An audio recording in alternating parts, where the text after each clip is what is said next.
Lors d'un vol, un riche homme d'affaires se moque brutalement d'un ancien combattant à cause de l'odeur qu'il dégageait du fait de sa transpiration. Peu après l'atterrissage, il reçoit un appel de l'hôpital et regrette en larmes d'avoir insulté l'ancien soldat.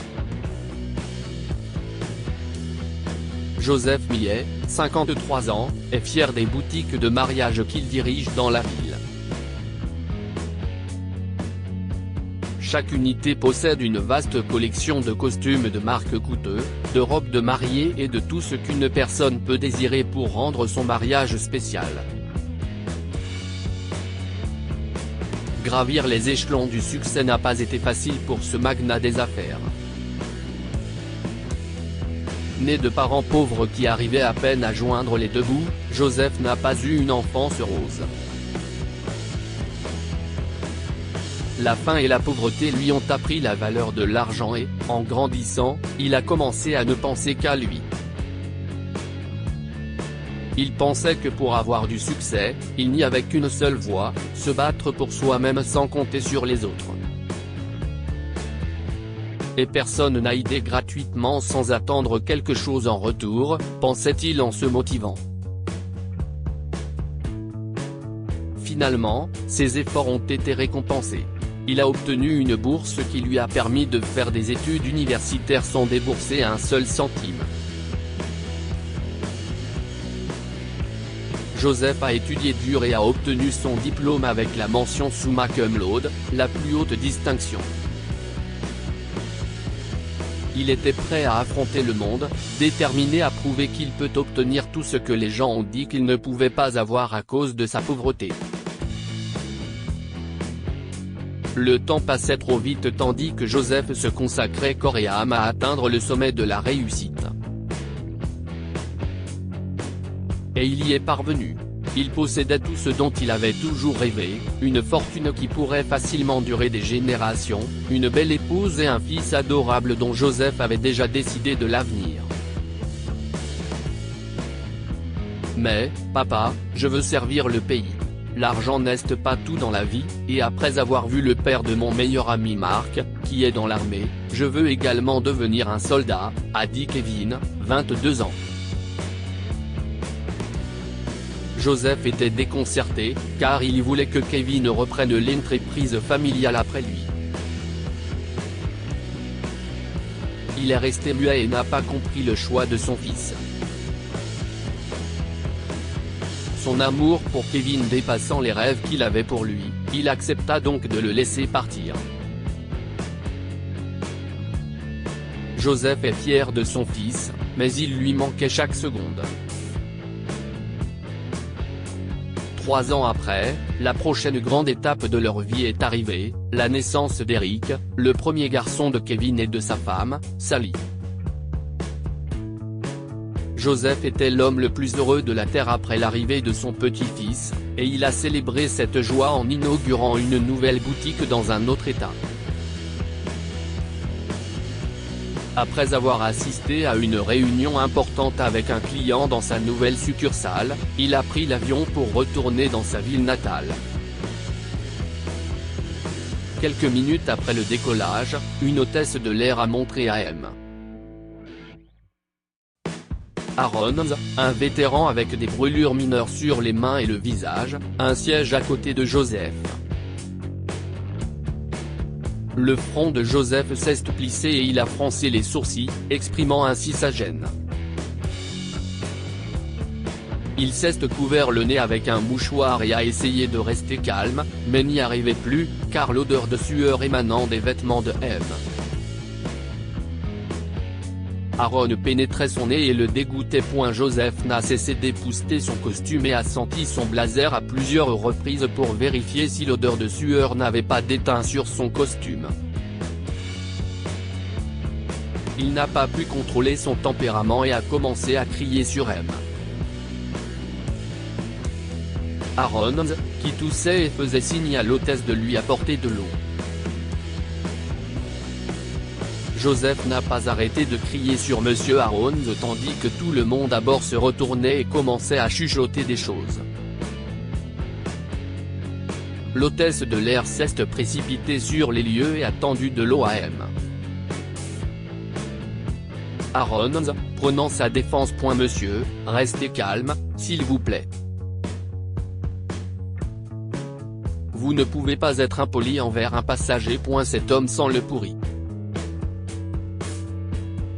J'ai envie de vomir. Emmenez-le loin d'ici. Je m'excuse pour le dérangement, mais monsieur, vous ne pouvez pas dire des choses comme ça et être impoli envers les gens, a répondu l'hôtesse, tout en conduisant M. Aarons vers un autre siège. L'agitation est retombée tandis que Joseph souriait et continuait à lire un magazine. Une heure plus tard, le vol est arrivé à destination, et avant que les passagers ne puissent descendre, le pilote a fait une annonce qui a fait tourner les têtes et applaudir. Une salve d'applaudissements remplit la cabine de l'avion alors que les 3 anciens combattants, y compris M. Aarons, se levèrent pour remercier tout le monde. Tous les passagers ont applaudi, sauf Joseph. Son ego a été blessé lorsqu'il a réalisé qu'il s'était moqué d'un ancien soldat qui s'était consacré au service du pays. Il a eu honte de lui-même et est immédiatement descendu de l'avion. Alors qu'il prenait son téléphone pour appeler son chauffeur afin de récupérer ses bagages, il a reçu un appel de l'hôpital, l'informant de quelque chose de terrifiant qui est arrivé à Kevin au camp. Monsieur Millet, votre fils a été victime d'un incendie au camp la semaine dernière. Nous l'avons transporté par avion jusqu'à votre ville, car elle dispose de l'hôpital le plus proche qui offre le meilleur traitement aux patients souffrant de brûlures. Quoi ? Joseph a été surpris par la nouvelle. Il a immédiatement stoppé un taxi pour se rendre à l'hôpital, sans être préparé à la prochaine grande révélation dont il serait témoin. Oui, monsieur, le service est par là, dit la réceptionniste à Joseph, paniqué. Il a couru jusqu'à la salle et fit irruption, mais resta figé en état de choc. Monsieur Aarons, le vétéran dont il s'était moqué et qu'il appelait puant, se tenait à côté du lit de Kevin avec un bouquet. « Que faites-vous ici ?» s'exclama Joseph sous le choc, avant d'être interrompu par la voix faible de son fils. « Tu ne m'aurais pas vu vivant aujourd'hui si monsieur Aarons ne s'était pas précipité à l'intérieur du bâtiment en feu pour m'en sortir. C'était son dernier jour à la base, et il a risqué sa vie pour sauver la mienne, papa. » Joseph a été choqué au-delà de toute croyance et ses yeux étaient remplis d'anxiété et de honte. Il n'imaginait pas que celui qu'il appelait le puant avait bravé les flammes pour sauver la vie de Kevin lorsqu'un incendie s'était déclaré au camp. Des larmes ont jailli des yeux de Joseph, il est tombé à genoux, suppliant M. Aarons de lui pardonner. Je suis tellement désolé, M. Aarons. S'il vous plaît, pardonnez-moi. Je n'ai jamais cru au sacrifice et je pensais que cela n'arrivait que dans les contes de fées. Le vétéran a soulevé Joseph et lui a tapoté les épaules. Puis-je parler à mon fils une minute, monsieur Aarons ? demanda Joseph. Oui, bien sûr. Je vais attendre dehors. Quelques instants plus tard, Joseph a appelé M.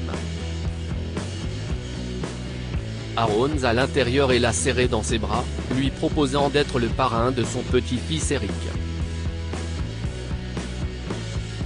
Monsieur Aarons était stupéfait par une offre aussi inhabituelle et s'est demandé ce qui a poussé Joseph et Kevin à prendre une décision aussi hâtive. Kevin s'est rétabli peu après et est rentré chez lui pour les vacances. Après le baptême du petit Eric, Joseph et sa famille ont organisé un dîner avec M. Aaron comme invité de Marc. Joseph a porté un toast pour honorer l'ancien combattant altruiste qui a risqué sa propre vie pour sauver celle d'un camarade. À l'homme qui n'est pas seulement le sauveur de mon fils, mais aussi mon jeune frère. A-t-il commencé.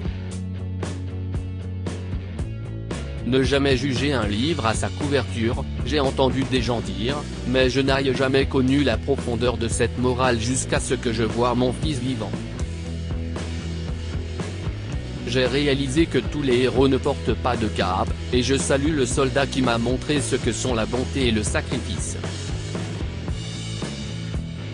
Santé. Que pouvons-nous apprendre de cette histoire? Ne pas juger aveuglément les autres, car on ne sait jamais comment le destin peut se retourner. Joseph s'est moqué du vétéran dans l'avion, ne devinant guère qu'il avait sauvé la vie de son fils unique quelques jours avant de prendre ce vol. Votre véritable réussite ne consiste pas à amasser des richesses, mais à obtenir l'amour et le respect que vous gagnez tout au long de votre vie. L'enfance sombre de Joseph l'a incité à croire que l'argent est tout ce qu'il y a d'important dans la vie et que personne n'a idée sans avantage. Il a compris qu'il avait tort lorsqu'il a appris qu'un ancien combattant qu'il avait déshonoré et dont il s'était moqué, avait sauvé la vie de son fils en risquant la sienne. Partagez cette histoire avec vos amis. Elle pourrait égayer leur journée et les inspirer. Lire aussi, des enfants riches jettent du pain sur un sans-abri, il enlève sa fausse barbe et ils perdent leur héritage. Cette histoire est inspirée de la vie quotidienne de nos lecteurs et rédigée par un écrivain professionnel. Toute ressemblance avec de véritables noms ou lieux est une pure coïncidence. Toutes les images sont utilisées uniquement à des fins d'illustration. Partagez votre histoire avec nous. Elle changera peut-être la vie de quelqu'un. Si vous souhaitez partager votre histoire, envoyez-nous un mail à info@amomama.com. Abonnez-vous à Amomama sur Google News.